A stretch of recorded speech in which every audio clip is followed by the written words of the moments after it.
გამარჯობათ, ეს გახლავთ გადაცემა ყურადღების ცენტრში და მე მისი წამყვანი მამუკა სალუქვაძე ვარ. თბილისის მიწათსარგებლობის გენერალურ გეგმაზე მუშაობის პროცესში ძალიან ბევრი საინტერესო საკითხი წარმოიშვა, ძალიან ბევრი კონცეფციის გადამუშავება მიმდინარეობს და ერთ-ერთი ალბათ იქნება თბილისის წყალმომარაგების სისტემისთვის მნიშვნელოვანი თვითდენითი მეორე დამოუკიდებელი წყალსადენის არსებობის საკითხი. მე დარწმუნებული ვარ, რომ ამ პროექტის შესახებ ძალიან ბევრმა ჩვენმა მაყურებელმა არ იცის და ამდენად ძალიან მნიშვნელოვანია ვისაუბროთ სწორედ თბილისისთვის მეტად მნიშვნელოვან საკითხთან დაკავშირებით, მეტად მნიშვნელოვან და საინტერესო პროექტთან დაკავშირებით. რასთან დაკავშირებითაც დღეს ჩვენი სტუმარი იქნება კომპანია ეკოპროექტის დირექტორი ბატონი ჯამლეთ ტომარაძე. მოგესალმებით ბატონი ჯამლეთ. თბილისის წყალმომარაგება თრიალეთის წყაროების მეშვეობით, ეგრეთ წოდებული დაშბაში, მეორე სახელი, რომლითაც ამ პროექტს იცნობენ. პროექტი არ ახალი არის, იდეა არ ახალია, თუმცა განვითარება ამ პროექტს არ მოყოლია, გარდა იმისა, რომ თქვენ ნამუშევარი ხართ ამ პროექტთან დაკავშირებით, თქვენი შექმნილია ეს პროექტი, გარკვეული გათვლებიც იყო გაკეთებული თავის დროზე, ბუნებრივია ჩვენ ამაზე სწორედ დღეს ვისაუბრებთ, თუმცა თბილისისთვის მის მნიშვნელობაზე ალბათ ნამდვილად შეიძლება ერთმნიშვნელოვნად ვისაუბროთ, რამე თუ ეს იქნება ალტერნატივა იმისი იმ წყალსადენისა, რომლითაც დღეს თბილისი მარაგდება, გარაგვის წყალზე მოქმე ამ შემთხვევაში საუბარი, ალტერნატივა კიდევ მეორე კუთხითაც ძალიან საინტერესოა, რამე თუ თავისთავად წარმოიშვა პრობლემა თბილისის ზღვასთან დაკავშირებით, ანუ თბილისის ეს პრობლემა არსებობს და ჩვენ შეიძლება როგორც პრობლემა ისე განვიხილოთ, იმიტომ რომ თვითონ თბილისის გეგმის ფარგლებში ძალიან საინტერესოა თბილისის ზღვის როგორც რეკრეაციული ტერიტორიის განვითარების შესაძლებლობა. თუმცა გამომდინარე იქიდან, რომ თბილისის წყალსაცავი ძალიან კარგად მოგეხსენებათ თქვენ ეს არის სასმელი წყლის რეზერვუარი, აქედან გამომდინარე მას თავისი გარკვეული შეზღუდვები გააჩნია, სანიტარულ ზონას გულისხმობ მე, საკმაოდ დიდი სანიტარული ზონა არის, რაც კანონმდებლობით არის ბუნებრივია დამტკიცებული, ეს დაახლოებით 750,000 მეტრი არის, რაც პრაქტიკულად იქ განვითარების საშუალებას არ აძლევს ქალაქს აი ამ მიმართულებით. აი ეს პროექტი მნიშვნელოვანია იმ ხრივაც, რომ მან პრაქტიკულად შეიძლება თავიდან ბოლომდე ჩაანაცვლოს ის მარაგი, ალბათ ის რესურსი, რომელიც დღეს გააჩნია თბილისის ზღვას, როგორც სასმელი წყლის რეზერვუარს. და ამავე დროს იქცეს თბილისის ზღვა ტექნიკური წყლის ალბათ რეზერვუარად, იმით გათვალისწინებით, რომ პრაქტიკულად თბილისს დღეს ტექნიკური წყლის რაიმე საშუალება არ გააჩნია, ხო? ტექნიკური წყლის მიწოდებას გულისხმობ, ქსელს გულისხმობ, ბუნებრივია. აი ეს ძალიან საინტერესო წინადადებები ეხლა გარკვეულწილად თანხვედრაში მოვიდა და ამიტომ ამ პროექტის მნიშვნელობა კიდევ უფრო აქტუალური ხდება.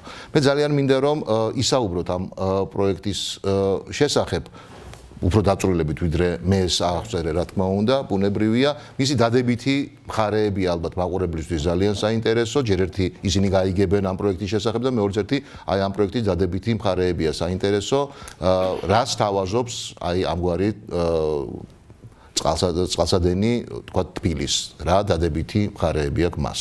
ძალიან გთხოვთ. მადლობთ. იგი თბილისის წყალმომარაგება, თვითდენითი წყალმომარაგება თრიალეთის წყაროებიდან, ეგრეთ წოდებული დაშბაშის წყაროებიდან, ჯერ კიდევ დიდი ხნი 30-40 წლის წინ, 70-იან წლებში, 80-იან წლებში დაისვა. და ძალიან საინტერესო არის თვითონ ეს იდეა იმ ხრივ, რომ თბილისს აუცილებლად ჭირდებოდა თბილისი, რომელიც მოსახლეობა 1,300,000-ია. აუცილებლად ჭირდებოდა მეორე წყარო. ფაქტიურად ყველა სათავე ნაგებობა, რაც კი დღეს გვაქვს, ყველაფერი არის არაგვის, მდინარე არაგვზეა დამოკიდებული. ღმერთმა უკნას და რაღაც რომ მოხდეს იქ არაგვის, სტრატეგიულად აუცილებელი არის მეორე წყარო გქონდეს. და მით უმეტეს ესეთი წყალი, უმაღლესი ხარისხის წყალი, 8 გრადუსია ადგილზე და თბილისში რო ჩამოვა იქნება 10 გრადუსი. ანუ ეს უკვე ვიცით ჩვენ წყლის კონდიციებით ყველაფერი. ეს უკვე ეს შესწავლილია, ანალიზები ჩატარებულია, ხარჯები გაზომილია მაშინ ჯერ კიდევ 70-იან წლებში. მაგრამ მე სამწუხაროდ ვეღარ მოესწრო აი მისი რეალიზაცია. მიუხედავად იმისა, რომ რაღაცა თანხაც კი იყო გამოყოფილი მისი მოსამზადებელი სამუშაოებისა. მაგრამ მე უკვე ვეღარ მოესწრო ამ კომუნისტების ხელში. მაგრამ ეს იდეა მაინც, რა თქმა უნდა, არ ჩამკვდარა, იმიტომ რომ თავისთავად არის ძალიან მისაღებია თბილისისათვის. და აი რამოდენიმე პლუსი შეიძლება მხოლოდ ჩამოვთვალოთ ამისი, რითიც აუცილებელი ხდება უკვე ამ წყლის აშენება. პირველი ეს არის რომ როგორც მოგახსენეთ, მდინარე არაგვია 6-7 სათავე ნაგებობა არის, ყველაფერი არის მდინარე არაგვზე. ფილტრატები, ნატახტარი, ბულაჩაური, საგურამო, მისაქციელი და სულ ყველაფერი. და პლუს კიდევ თბილისის ზღვაზე ორი სხვადასხვა გამწმენდი ნაგებობები გვაქვს, ერთი ავშნიაში და მეორე სამგორში. მაგრამ კვება ყველაფერი ხდება არაგვიდან. ეს სტრატეგიული დანიშნულება რაც შეეხება ამას. მეორე, თბილისი ჭიაყელასავით არის გაგრძელებული, 45 კილომეტრი აქვს სიგრძე და სიგანე ვიწროა, სადღაც 5 კილომეტრი. და წყალი მიდის თავში, ერთ თავში. სანამ ამ ბოლოში ჩავა, ყველაზე არასასურველი რეჟიმია წყლის, მთელი ქალაქი უნდა გაიაროს და ქსელისათვის არის ყველაზე არასასურველი ფორმა, ასე ვთქვათ. ხლა რო იყოს ეს რაღაც აი რადიალური ფორმისა, გაცილებით უკეთესი იქნებოდა. ისევე როგორც გზებზე რო არის, არა, იგივე პრობლემები არის. ტრანსპორტით ზუსტად ისეთივე პრობლემებით მოძრაობს. და ამ შემთხვევაში უკვე მეორე მხრიდან ხდება, სადღაც შუა ქალაქში უერთდება ეს წყალი და საგრძნობლად აუმჯობესებს ქსელის მუშაობის რეჟიმს. შემდეგ თბილისი ხასიათდება მოგეხსენებათ თაგორიანი რელიეფით. 4-5 ზონა არის ვერტიკალური ზონები იმისი წნევების მიხედვით.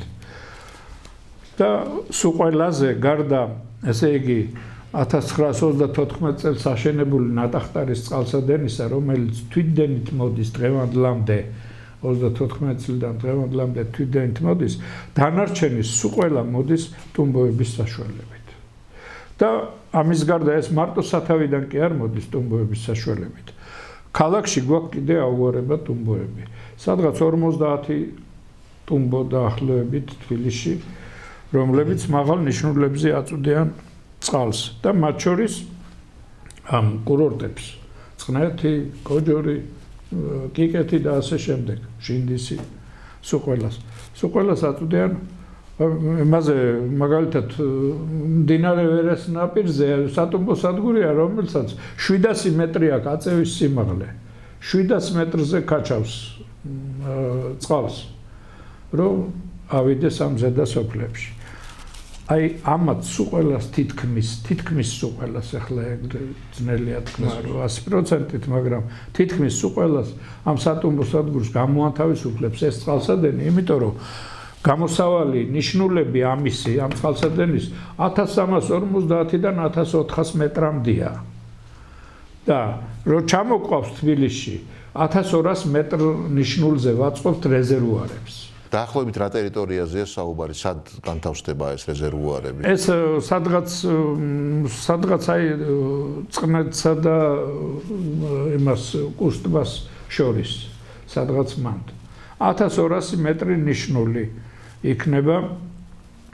ეს 1200 მეტრი ნიშნული გვაძლევს საშუალებას, რომ თითქმის ყველა კურორტს მივაწოდოთ თვითდანით წყალი. ერთი კოჯორის ზედა ნაწილი რჩება, რომელიც ზედაც პატარა ტუმბო დაჭირდება იქა. დიახ. ამ საუბარი აღარ არის თბილისზე.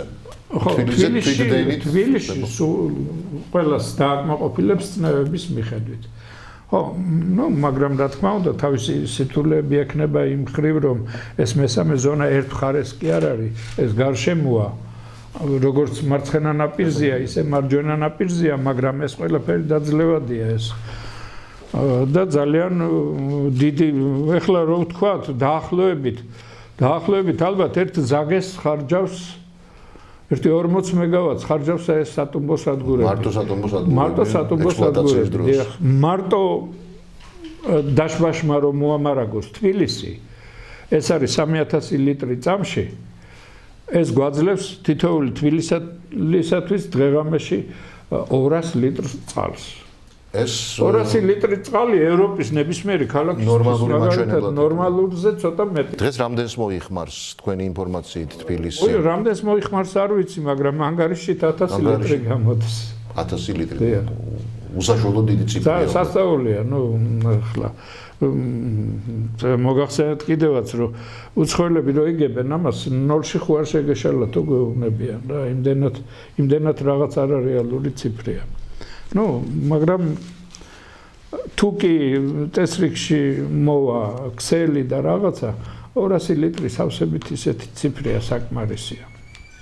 ახლა მე იმას ვერ ვიტყვი, რომ დაშბაშის წყაროები მთლიანად თბილისის წყალმომარაგების პრობლემას გადაწყვეტსო, იმიტომ რომ აქ მოსახლეობის გარდა კიდევ იმედია, რომ დღევანდელივით არ იქნება და ეს წარმოებებიც განვითარდება და ისინი დაახლოებით 25%-ს ადრე მაგალითად 30%-ს ხარჯავდნენ მთელი წყლის რაოდენობისა და ხო შეიძლება ისე აღარ აღდგეს ახლა როგორც ადრე თუმცა სერვისის ობიექტებია ძალიან ობიექტია. დიახ. ხო, როგორც მოგახსენეთ, ესე იგი აი ამ კურორტებს სულ ყველას მიეწოდება თვიდენითი წყალი და ძალიან ექსპლუატაციის ხარჯები.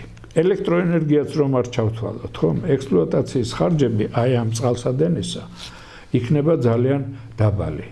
წლიური საექსპლუატაციო დანახარჯი, იმიტომ რომ აქ ჩვენ გვაქვს განხილული ორი ვარიანტი. აი ადრე მაშინ 70-იან წლებში, 80-იან წლებში ვარიანტი იყო, რომელიც ქვედანიშნულებით მოდიოდა თბილისში და ჩამოყავდა სადღაც 920 მეტრ ნიშნულზე. და ის თავისუფალი წნევა საშუალებას გვაძლევდა, რომ რაღაც მცირე გესი დაგვეყენებია. მცირე ელექტროსადგური დაგვეყენებია, რომელიც მოგცემდა სადღაც 15 მეგავატ ელექტროენერგიას. და პლუს კიდევ რაღაც ნაწილ სატუმბო სადგურებს ისიც არ გამოათავისუფლებდა, მაგრამ დღეს ახლა ჩვენ გაცილებით უფრო უკეთესი პირობები გვექნება იმ ხრივ, რომ აი ამ 40 მეგავატს გამოვანთავისუფლეთ სულ მთლიანად და რაც მთავარია, ძალიან გაიოლებული იქნება ექსპლუატაცია მისი. თქვენ ამბობთ ალტერნატიული გზით, მეორე ვარიანტი. აი მეორე ვარიანტი. ადრე იყო ჯერ ერთი ის იყო 77 კილომეტრი იყო, გრძელი იყო ძალიან ეს და თან მერე ადგილ-ადგილ ესე იგი 400-500 მეტრი წნევა გამოდიოდა იმ მილში. და ამიტომ აუცილებლად იყო მაღალი სისქის მქონე ფოლადის მილების გამოყენება. ამ ვარიანტში, მეორე ვარიანტში, რომელიც ზევიდან გადმოდის, მაღალ ნიშნულებზე მოდის სულ. დიდი წნევა არც ერთ ადგილას არ აგვაქვს. და შესაძლებელია ფოლადის მაგერად მინაპლასტიკის მილების გამოყენება, რომელიც ექსპლუატაციაში როგორც ღირებულებით, კაბდაბანდებით, ასევე საექსპლუატაციოდ გაცილებით უფრო უკეთესია. ფოლადის მილს ჭირდება კოროზია, ელექტროკოროზია, ელექტროკათოდური დაცვა, რომელსაც მუდმივად უნდა ძალიან დიდი წვალება ჭირდება. ეს ელექტროკოროზიას და არც კოროზიას არავითარს არ განიცდის ეს. თანხაში როგორი განსხვავება შეიძლება? თანხაში ეს უფრო გაცილებით იაფია ფოლადზე. ფოლადზე იაფია. ესა. თვითონ ეს ვარიანტები რო შევადაროთ ერთმანეთს, ანუ ის აი ვარიანტები რო შევადაროთ ახლა როგორ არის იცით ახლა გააჩნია როდის რა პერიოდში არის ეს ნაანგარიშები აი ეს ბოლოს როცა გვაქვს ჩვენ ნაანგარიშები ეს რამოდენიმე წლის წინ იყო სულ ესია რომ დაახლოებით 1.5 ჯერ უფრო იაფი გამოდის მეორე ვარიანტი მაშინ ესე გქონდა 300 მილიონი ლარი და 200 მილიონი ლარი. ну ეხლა ეს ციფრები შეიძლება დღეს სადაო იყოს, იმიტომ რომ ბაზარია და ყველაფერი იცვლება, შეიძლება გაიზარდოს. მაგრამ არც თუ ისე დიდად არა, მაგრამ აი ეს პროპორცია რაც ეს არის ალბათ დაახლოებით ეგეთი დარჩება. ქალაქისთვის მნიშვნელობაზე თუ ვისაუბრებთ ჩვენ და როგორც ალტერნატიულ წყაროს თუ განვიხილოთ, ვფიქრობ ალბათ შედეგი ბევრად უფრო მაღალი იქნება და დიდი იქნება. არ უნდა იყოს ისეთი თანხა რომელიც რაღაც გაკვირვებას გამოიწვევს. ბატონო ჯამბლეთ, ერთი კითხვა მაქვს, ჩვენ ვისაუბრეთ დადებით მხარეებზე. თქვენი შეხედულებით რა არის უარყოფითი, ან რა არის ის ნაკლოვანებები, რომლებიც შეიძლება, ან თუნდაც დაბრკოლებები, რომლებიც შეიძლება აი მუშაობის პროცესში წარმოიშვას, ხომ არ არის მსგავსი რამ? ანუ თქვენ როგორ ფიქრობთ, რა არის სუსტი მხარე, ვთქვათ, ამ ვარიანტისა? სუსტი მხარე მისი ის არის, რომ აი ეს ტრასა დეტალურად არ არის შესასწავლია. ტოპოგრაფია გასაკეთებელია, ეს ყველაფერი გასაკეთებელია. თორე სხვა მხრივ, ну და რა თქმა უნდა, ერთდროული კაბდაბანი. გვირაბზეა, საკმაოდ გრძელ გვირაბზე არის საუბარი თუ შეიძლება. გვირაბი იქ იყო 1300 მეტრი ძველ ვარიანტში. პირველ ვარიანტში. და აქ ეხლა თავისუფლება მივეცით, რომ დაგვემოკლებინა ეს ტრასა და 15 კილომეტრია დღეს. საქმე იმაშია, რომ მაშინ გვირაბი ძალიან ძვირი ჯდებოდა და ძვირის გარდა დრო ჭირდებოდა დიდი. ესე იგი, ცვლაში დღეღამეში მაშინ 60-80 სანტიმეტრის გავლა შეეძლოთ გვირაბის. და დღეს უკვე ისეთი გვირაბგამყვანი მანქანები არსებობს, რომელიც 30-40 მეტრს გაიყვანს. და უკვე ვიწრო ყელი გვირაბის დროის მხრივ გვირაბის აღარ არსებობს. იმიტომ რომ ახლა 15 კილომეტრს ამას ნუ სადღაც დაახლოებით წელიწად ნახევარი დაჭირდება. ერთი მხრიდანაც ტექნიკურად ეს სრულები შესაძლებელია ამ ყველაფრის შესრულებადია. და მაქსიმალური დრო, თქვათ იმ შემთხვევაში თუ ეს ნამდვილად უკვე მე ვფიქრობ, რომ სავსებით საკმარისი იქნება მისი აშენებისათვის სულ მთლიანად 3 წელიწადი. 3 წელიწადი. ეს არის ის დრო, რომელთაც ჩვენ შეიძლება ვსწავლოთ ეს ალტერნატიული წყალსადენი მივიღოთ ქალაქისთვის. ძალიან საინტერესო. ახლა გვირაბი რო იყოს ვიწრო ყელი, გვირაბი გაჭირვებაში შეიძლება ორი მხრიდან წავიდეთ და ერთ წელიწადში გვირაბი დავამთავროთ. და პარალელურად მე ის არაფერი ფრონტი დიდია. არაფერი არ გვიშლის ხელს. აქ რეზერვუარების ცალკე დაიწყება მშენებლობა. ეს მონაკვეთებად შეიძლება ეს წყალდენები რო გავცეთ. სათავეებია კიდევ გასაკეთებელი, სათავეებს დაჭირდება უფრო ძირითადად ეს 3 წელი რომ აქ მხედველობაში მქონდა უფრო სათავე ნაგებობები, რომლებიც 26 დიდი წყაროა, გაბნეულია. ეს მიწისქვეშა წყაროებზე გვაქვს. მიწისქვეშა წყაროებია, დიახ. და გაბნეულია ეს წყაროები და აი იქ არის დიდი მოცულობის სამუშაოები ჩასატარებელი. 2 მეტრი დიამეტრის მილები იყო მაშინ გათვალისწინებული წყაროდან წყარომდე და მე ბოლოში იკრიბებოდა ეს წყალი ყველაფერი ერთ იმაში წყალშემკრებში და სამიჯნო კამერა კეთდებოდა, რომელშიდაც ხდებოდა წყლის ხარჯის გაზომვა. და ნუ ყოველ ის ყველანაირი პარამეტრები, მონაცემები გვექნებოდა. და ამდენად არის ძალიან საინტერესოა. ბატონ ჯამბლეთ, თქვენ წყალმომარაგების სპეციალისტი ბრძანდებით, რადგანაც მე ვიცი. ძალიან საინტერესოა იმ წინააღმდეგობას, რომელიც მე დასაწყისშივე ვთქვი, რომ თქვა თბილისის ზღვის როგორც სასმელი წყლის რეზერვუარის გამოყენება შეწყდეს და თქვა როგორც ტექნიკური წყალი ისე გამოვიყენოთ. ანუ ჩვენ პრაქტიკულად ეს პროექტი მოგცემს საშუალებას თავისუფლად ისე რომ არანაირი ნერვიულობა არ დაგვჭირდეს შავანაცვლოდ სწორედ იმ წყლით, რომელსაც ახლა თბილისის ზღვიდან იღებს ჩვენი მოსახლეობა. თუ სწორედ გავიგე, ნამდვილად ესეა. მაგისი აღნიშვნა სწორედ დამავიწყდა. აუცილებლად ეს ხელს შეუწყობს იმას, რომ თბილისის ზღვა გამოთავისუფლდეს. მით უმეტეს რომ ახლა თბილისის ზღვა მართალია ხარისხით ძალიან ყველანაირად სტანდარტებშია ზის, მაგრამ მაინც ჯერ ერთი რომ ხარჯია გამწმენდი ნაგებობების იმის ექსპლუატაცია რთულია და პირველ რიგში თუ კი რომელიმე წყალსადენი გამოთავისუფლდება, უნდა ვეცადოთ თბილისის ზღვის გამწმენდი ნაგებობების გამონთავისუფლებას, როგორც ყველაზე უფრო ძვირად ღირებული ნაგებობისა. და ეს ამ მხრივ ამას ხელს შეუწყობს. ესე იგი, როგორც მოგახსენეთ, აქედან მოსული წყალი, ესა 3000 ליტრია წამში, 200 ლიტრს გვაძლევს თითოეულ მოსახლეზე. 200 ლიტრს ქალაქის შემთხვევაზე თელ ქალაქს აძლევს და წარმოიდგინეთ ახლა რომ რა თქმა უნდა რომ იმისი გამოთავისუფლების საშუალება აქ რჩება. ძალიან მაინტერესებს ამგვარი კითხვა. ეს პროექტი რამდენი წელია რაც არსებობს? თქვენ მე როგორც ვიცი დაპატენტებულიც აქვს ეს პროექტი. რამდენი წელია რაც არსებობს და როგორი იყო დაინტერესება აქამდე დღევანდელ დღემდე აი ამ პროექტით? რატო არ მოხდა ამ პროექტის განვითარება? იმიტომ რომ ეს წინადადება ალბათ ბევრს დააინტერესებდა სხვადასხვა პერიოდში. იქნება აი ამაზეც 1-2 სიტყვით რომ ეს ჯერ კიდევ დაიწყო სადღაც 70-იანი წლების ბოლოს. მაგრამ მისი რეალიზაცია მაშინ ვეღარ მოხერხდა. მაშინ იყო მისი ტეოს დონეზე გაკეთდა ეს ქვედა ხასურა ტექნიკური და ეკონომიკური დასაბუთების დონეზე გაკეთდა ეგა. ხოლო სათავე ნაგებობა კი იყო უფრო შედარებით დეტალურად დამუშავებული. და როგორც მოგახსენეთ, კიდევაც დაიწყეს კიდევაც რაღაც გამოყვეს თანხა კიდევაც მაშინ 87 წელი იყო თუ რაღაც. მაგრამ უკვე სულს გაფავდა და ვეღარ მოასწრეს ამიტომ. მესმის. ნუ ეს ალბათ საკავშირო ფული უნდა ყოფილიყო როგორც ჩანს. ამის შემდეგ კიდევ იყო რამოდენიმე დაინტერესება უცხოელებისგან იყო.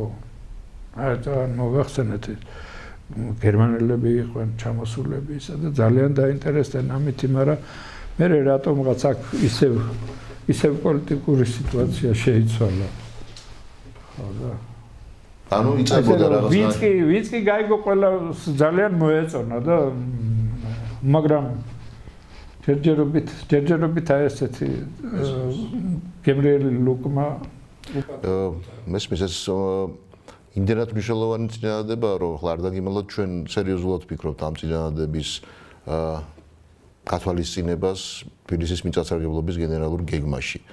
ფიქრობ, რომ აქ მისი გათვალისწინება უკვე სხვა დონეზე დააყენებს ამ პროექტსაც, ამ საკითხსაც, ამ იდეასაც და ვფიქრობთ, რომ თბილისისთვის ეს ერთ-ერთი კარგი წინადადება იქნება, რადიკალური გადაწყვეტილება იქნება, რომელსაც ალბათ მოსახლეობა წელოდება და ქალაქის მესვეურები წელოდებიან თბილისის მიწათსარგებლობის გენერალური გეგმით. ამ დარგში ამაზე კარგი საქმე არაფერი გაკეთდა. ძალიან დიდი მადლობა. ძალიან საინტერესო საუბრისთვის, აი ამ პროექტის გაშრობისთვის, მაყურებლებისათვის, ვფიქრობ, რომ მართლაც ძალიან ბევრმა ადამიანმა ამის შესახებ არც არაფერი იცოდა და არც არაფერი სმენია ბევრ მათგანს. აქედან გამომდინარე, ვფიქრობთ, რომ მოგვეცემა ჩვენ მიწათსარგებლობის გენერალურ გეგმაზე მომუშავე ჯგუფს მიეცემა საშუალება, რომ აი ამ კონკრეტული წინადადებით უფრო დაინტერესება გამოიხატება, თქვათ, აი ამ კონკრეტულ წინადადებაზე უფრო მეტი ყურადღება იქნება გადატანილი და ვფიქრობ, რომ მისი მოხვედრა, აი ამ წინადადების მოხვედრა და შეთავაზება ქალაქისთვის ეს ერთ-ერთი უმნიშვნელოვანესი პირობა იქნება და წინადადება, რეკომენდაცია იქნება ქალაქ თბილისის მერიისათვის. ძალიან დიდი მადლობა. დიდი მადლობა მოწვევისათვის თქვენთან და თუ კი აი მას მიეცემა გზა ეს იქნება საშვილიშვილო საქმე და მე თან მინდა აქვე მოგახსენოთ რომ ესე იგი სამი კაცი თუ შეიძლება სახელით ბატონები მერაბ ნიკოლაიშვილი, როინ ჭყოიძე და თქვენი მონა მორჩილი რომლებიც აი მთელი აი ამ დაწყებული იქიდან რომ ვცდილობთ აი ამ საქმის წარმატებებს გისურვებთ. ბატონი მერაბი იყო პირველი მოკლედ ამ იმაში ინიციატორი. ინიციატორი. წარმატებებს გისურვებთ. იმედია რომ ეს საკითხი ნამდვილად დაიძრება და იმედია რომ ეს საკითხი ალბათ განხილვის საგანი გახდება ძალიან მაღალ დონეზე ძალიან მალე. დიდი მადლობა. ამ საკითხზე რაც ბევრს შეგვაწუხებთ, უკეთესი იქნება. ამით ვამთავრებთ გადაცემას. დიდი მადლობა ყურადღებისთვის.